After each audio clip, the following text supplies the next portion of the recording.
સમાચારમાં આપનું હાર્દિક સ્વાગત છે। આવતીકાલથી 5 દિવસની ગરમીનું હવામાન નિષ્ણાત અંબાલાલ પટેલે કરી છે આગાહી। 14 થી 20 એપ્રિલ દરમિયાન ગરમીમાં નોંધપાત્ર થશે વધારો। અનેક શહેરોમાં 40 ડિગ્રીને પાર થઈ શકે છે। ઉત્તર અને મધ્ય ગુજરાતમાં ગરમીનો પ્રભાવ વધુ રહેશે, જ્યારે દક્ષિણ ગુજરાતમાં અને સૌરાષ્ટ્રમાં પણ તાપમાન ઊંચું રહેવાની શક્યતા।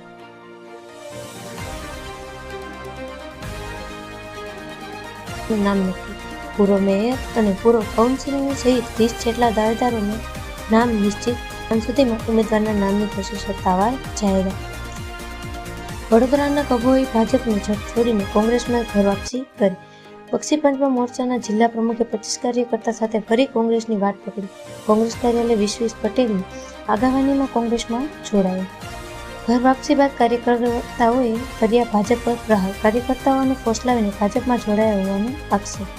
રાજકોટમાં હજુ પણ ભારતના ઉમેદવારની નામો અંગે સસ્પેન્સ। આવતીકાલે 72 ઉમેદવારો પોતાના ફોર્મ ભરશે। સાંજ સુધીમાં ઉમેદવારના નામ જાહેર થાય તેવી શક્યતા। બહુમાળી ચોક ખાતે સભાનું આયોજન।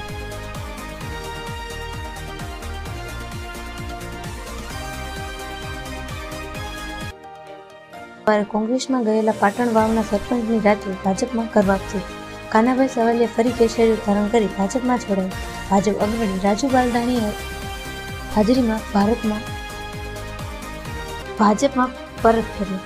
દબાણના કારણે કોંગ્રેસમાં જોડાયા હોવાનું સરપંચે કહ્યું અને કહ્યું હતું કે કોંગ્રેસમાં જોડાવા મારી ભૂલ હતી, વડીલોએ મને ભૂલ સમજાઈ। ભાજપમાં ઉમેદવારની જાહેરાત બાદ માત્ર ભાજપ સિવાય વાત નહીં, સૂત્રના પોસ્ટરમાં ઉલ્લેખ કરાયો। ટિકિટ વહેંચણી અંગે રાજ્યનો ભાજપ થયો છે વિવાદ। એક વોર્ડમાં સરેરાશ 80 લોકોએ આપી છે। સેન્સ વોર્ડ નંબર 2, 3, 10 અને 17 સહિતના અનેક વોર્ડના ઉમેદવાર। પાટણમાં સરપંચના યુટર્ન પર કોંગ્રેસના પૂર્વ ધારાસભ્ય લલિત વસવાયાએ ભાજપ પર નિશાન સાધ્યું। કહ્યું, ભાજપમાંથી કોંગ્રેસના લોકો સ્વેચ્છાએ આવે છે, અમે કોઈ દબાણ નથી કર્યું, લોભ લાલચ નથી આપ્યા। ભાજપ જ અધિકારીઓ મારફતે દબાણની રાજનીતિ। રાજકોટના ગોંડલમાં ભાજપના ઉમેદવારોએ શક્તિ પ્રદર્શન કરવા સાથે ફોર્મ ભરી જંગી મહારેલી યોજી કરી શક્તિ પ્રદર્શન। નગરપાલિકા અને તાલુકા પંચાયતની બેઠકોમાં નોંધાવી। સુરત મહાનગરપાલિકાની ચૂંટણીના પાટીદાર બેઠકોનું રાજકીય સમીકરણ ગૂંચવાયું। એક સમયના પાટીદાર આંદોલનના ચહેરાઓ અલ્પેશ કથિરિયા અને ધાર્મિક માલવિયા હવે ભાજપ માટે પ્રચાર કરશે। આપના પ્રભાવશાળી બેઠકો ભાજપ તરીકે કરવાને લઈને મહેનત કરશે। પ્રબળ બળાને ધાર્મિક માલવીયાને મોટી જવાબદારી આપવાની યોજના। પાટણમાં ભાજપની રિપીટ નગરપાલિકાના ઉમેદવારમાં 44માંથી 40 નવા ચહેરા। ચૂંટણીમાં જૂના તમામ મૃતદેહોને ભાજપે પડતા મૂકીને 37 સભ્યોને ફરી ચૂંટણી લડવાની ઈચ્છા પર ફરી વળ્યું પાણી। મહેસાણા સ્થાનિક સ્વરાજ્યની ચૂંટણીની ટિકિટ કાર્યકર્તાઓ હજુ ટિકિટની રાહમાં। કોંગ્રેસ માટે વોર્ડ નંબર 13 અને વોર્ડ નંબર 13ના 4 ઉમેદવારો કરી છે જાહેરાત। મહાનગરપાલિકા, તાલુકા અને જિલ્લા પંચાયતના ઉમેદવારોની જાહેરાત બાકી। ભાજપે હજુ સુધી ટિકિટોની જાહેરાત હજુ સુધી ન કરતા।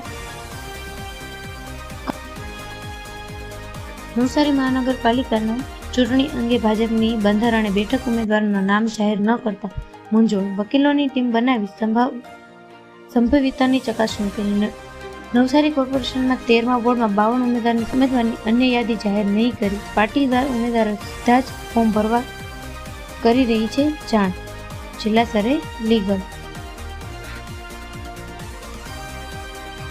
સ્તરે લીગલ સમિતિએ ફોર્મ ભરવાની તૈયારી કરી। ફોર્મ ભર્યા બાદ પાર્ટીઓએ અધિકૃત વ્યક્તિ મેનેજમેન્ટ જમા કરી જાહેર કરી હતી। સુરતમાં આમ આદમી પાર્ટીના ઉમેદવારો ટિકિટ પરત કરી રાજીનામું આપ્યું। પ્રતિ સદાદિયાએ પત્ર લખીને આપના નેતાઓ પર લગાવ્યા ગંભીર આરોપ।